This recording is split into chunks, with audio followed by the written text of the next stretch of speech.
الدنيا إلا لهو ولعب وإن الدار الآخرة لهي الحيوان لو كانوا يعلمون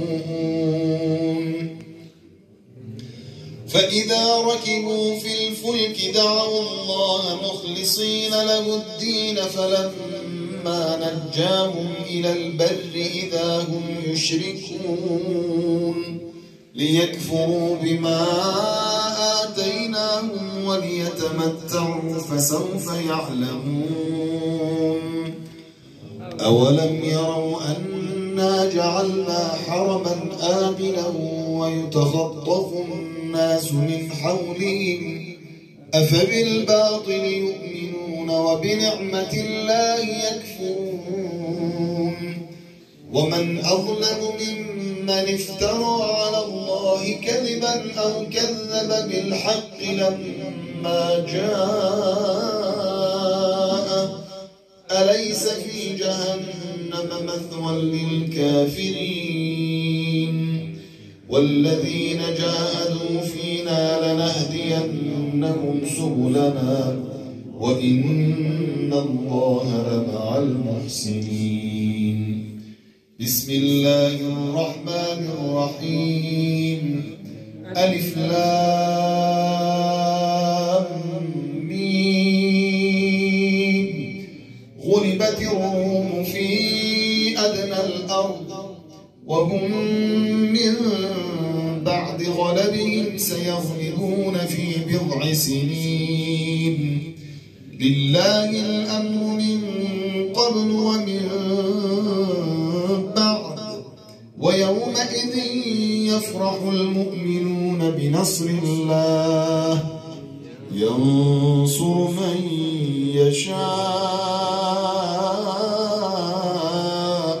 وهو العزيز الرحيم لاتبع الذين ظلموا أهواءهم بغير علم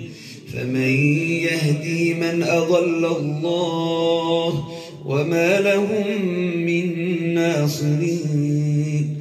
فأقم وجهك للدين حنيفا فطرة الله التي فطر الناس عليها لا تبديل لخلق الله ذلك الدين القيم ولكن أكثر الناس لا يعلمون منيبين إليه واتقوه وأقيموا الصلاة ولا تكونوا من المشركين من الذين فرقوا دينهم وكانوا شيعا كل حزب بما لديهم فرحون أولم يروا أن الله يبسط الرزق لمن يشاء ويقدر إن في ذلك لآيات لقوم يؤمنون يسلم وجهه إلى الله وهو محسن فقد استمسك بالعروة الوثقى وإلى الله عاقبة الأمور ومن كفر فلا يحزنك كفره إلينا مرجعهم فننبئهم بما عملوا إن الله عليم بذات الصدور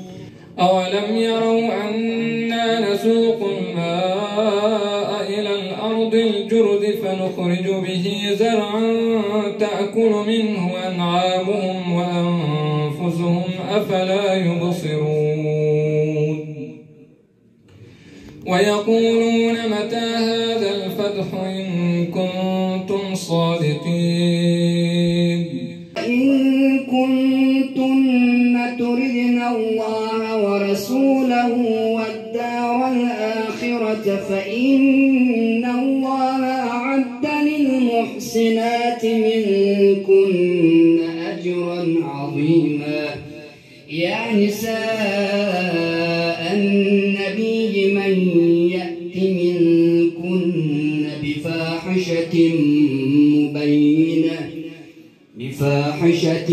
مبينة يضاعف لها العذاب ضعفين وكان ذلك على الله يسيرا. صدق الله العلي العظيم.